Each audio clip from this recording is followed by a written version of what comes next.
everyone, and welcome to another episode of Let's Talk Leadership Unfiltered. I'm your host, Deborah Mays Jackson, and I'm so glad you're here. After more than 30 years of leadership experience, consisting of K-12 administration, community college vice president, and chief of staff, and my current role as the executive leader and leadership consultant, I've learned something that experience, not a textbook, has taught me. Leadership is not for everyone. A promotion doesn't automatically give you influence. A title doesn't make you a leader. I've worked with people who've had impressive titles but couldn't inspire a team. And I've also seen others with no formal authority who people would follow anywhere because they had earned the staff's trust and respect. Today, we are addressing one of the most controversial topics in leadership: a leader versus a manager. Now let's be clear. We need great managers. Great managers keep organizations running smoothly. They create systems, monitor performance, and make sure the work gets done. That's essential. But leadership is different. Leadership is about people. It's about influence, trust, and creating an environment where people want to do their best, not because they're told to, but because they believe in the person leading them, which gives them the motivation to perform. One of the greatest lessons I've learned throughout my career is this: if you only manage people, you'll get compliance. They'll do what's required because they have to. But when you lead people, you'll earn commitment. They'll give you their ideas, their energy, and their best because they know they matter. So today, let's have an honest conversation about the difference. No leadership jargon, no textbook theories, just real talk, real experiences, and practical lessons you can apply whether you're leading a school, a business, a nonprofit, or a team of any size. Let's get into it. Let me ask you a question. Have you ever worked with someone who was excellent at running the organization, but terrible at leading the people? The deadlines were met, the reports were submitted, the meetings were on time, every policy was enforced. On paper, everything looked successful. Behind the scenes, people were exhausted, creativity disappeared, trust was missing, good employees quietly walked away, and everyone wondered why. I've seen that more times than I can count throughout my career. I've also seen the opposite. A leader who inspired people, built relationships, and earned trust, but struggled to create the systems and structure needed for the organization to thrive. Here's what I've learned. Management and leadership are not the same thing, and organizations need both. Management focuses on the work. Leadership focuses on the people. Management keeps things organized. Leadership gives people a reason to care and do the work. Neither is more important than the other. The strongest organizations have leaders who understand when to manage the work and when to lead the people. I think of it this way. Management keeps the airplane flying. Leadership pilots the airplane to its destination. You can have perfectly functioning engines, an experienced crew, and every instrument working exactly as it should. But if you're headed in the wrong direction, none of that matters. The same is true in our organizations. You can have great systems, balanced budgets, and polished strategic plans, but if your people don't trust you, don't feel valued, and don't believe in the mission, you'll never reach your intended destination. That's why leadership isn't just about getting results, it's about bringing people with you. Let's break it down. When leaders ask me, what's the difference between a leader and a manager? My answer is always the same. It's not one thing. It's a series of choices you make each and every day. Here are 6 of the biggest differences I've observed throughout my career. Leaders inspire, managers direct. There's nothing wrong with giving directions. People need clarity, as I stated in my last podcast. They need to know what's expected, but leaders take it one step further. They connect the work to a purpose. A manager says, get the report finished. A leader says, "This report will help us make better decisions that improve outcomes for the people we serve." Same assignment, completely different level of ownership. Here's a question to think about. If your title disappears tomorrow, will people still follow you? Leaders set vision. Managers focus on the now. Managers ask, "What needs to happen today?" Leaders ask, "Where are we trying to be a year from now or 5 years from now?" One lesson I've learned as Vice President and Chief of Staff is that every meeting should answer 2 questions. What problem are we solving today? And what are we building for tomorrow? If all we do is survive today, tomorrow eventually catches up with us with no plan. Leaders develop people. Managers oversee people's performance. This is one of my favorite leadership principles. The best leaders don't create followers. They create more leaders. When someone leaves your office or finishes a meeting with you, they should leave stronger and more equipped than when they walked in. They should feel more informed or more confident in what they already knew. Ask yourself, who have I developed lately? Who am I intentionally preparing to succeed, even if someday they replace me? If you are confident, that's not a threat to your leadership. That's your legacy. Leaders build relationships. Managers rely on authority. A title may get you compliance, but trust earns commitment. Let's be honest. People rarely leave because of an organization or business itself. More often, they leave because they no longer trust the person leading them. Leadership begins where trust begins. Leaders embrace change. Managers embrace comfort. Every organization experiences change. Technology, employees, customers, students, communities. Change isn't optional. The question is, how do you respond? Managers often ask, how do we sustain this level of growth with the change? Leaders ask, what's the opportunity for growth hidden inside this change? Growth has never been comfortable, but neither has standing still. Finally, leaders lead by example. People pay far more attention to what you do than what you say. Your team notices how you respond under pressure, how you treat the receptionist, whether you keep your promises, whether you admit when you're wrong, and, just as importantly, how you respond when someone else makes a mistake. Do you embarrass them?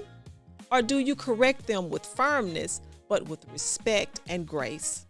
A successful culture is not created by a mission statement hanging on the wall. Leadership culture is created by what leaders consistently model every single day. At the end of the day, leadership isn't about having all the answers. It's about inspiring people, building trust, developing others, and living the standard you expect everyone else to follow. Let's tackle one of the biggest myths about leadership. People often talk about leaders and managers as if they are on opposite teams. I don't see it that way. After more than 30 years of education and executive leadership, I've learned that the strongest leaders know when to lead and when to manage. The best principals do both. The best superintendents do both. The best CEOs do both. The best executive leaders do both. Here's why. Leadership without management creates chaos. You have great ideas, but no execution. Management without leadership creates bureaucracy. Everything gets done, but people lose their passion. Neither one is good enough alone. You need vision and execution. You need inspiration and accountability. You need relationships and results. That's what separates average leaders from exceptional ones. Exceptional leaders don't spend their time asking, am I a leader or a manager? They ask, what does my team need from me right now to perform their best? Sometimes your teams need someone to cast a vision. Sometimes they need someone to make a tough decision. Sometimes they need encouragement. Sometimes they need accountability. Sometimes they need the leader to listen. Great leadership is having the wisdom to know the difference. Because at the end of the day, organizations don't succeed because someone had a great title. They succeed because someone knew when to manage the work and when to lead the people. Before we close this conversation, I want to leave you with a leadership challenge. Not a checklist, not a leadership theory, just 5 honest questions that every leader should be willing to ask themselves, because the hardest person to lead is often ourselves. Am I spending more time managing tasks than developing people? Tasks will always be waiting, emails will always come, deadlines will always exist, and you must address those. But people don't grow because we complete a to-do list. People grow because someone takes the time to invest in them. Would my team describe me as approachable? Not just available, approachable. There's a difference. Do people feel comfortable bringing you ideas, concerns, or mistakes? Or do they wait until a problem becomes bigger because they don't feel safe having the conversation with you? Am I intentionally creating future leaders? One of the greatest responsibilities of leadership is making sure the organization can continue to succeed without you. If everything falls apart when you leave, you may have been important, but you may not have been developing leaders. I often look at the leaders I've developed over the years. Every one of my assistant principals became successful principals. Some became district administrators. I've had teachers who've become principals and district executives. I still hear from them, and they often ask for my opinions in situations that they face. That's decades of relationship and support I still provide. A legacy. Does my team understand why their work matters? People want to know that what they do has purpose. They don't just want to complete assignments. They want to know that their contributions makes a difference. They might not say it, but they want to like the work they do every day. And leaders control the culture of how they feel about that work. And finally, if I left tomorrow, would the organization be stronger because I was there? I've often said, I left the organization better than I found it. That's the true measure of leadership, not your title, not your position, not how many decisions you made. Your legacy is found in the people you developed, the culture you created, and the leaders you left behind. Because leadership is not about being needed forever.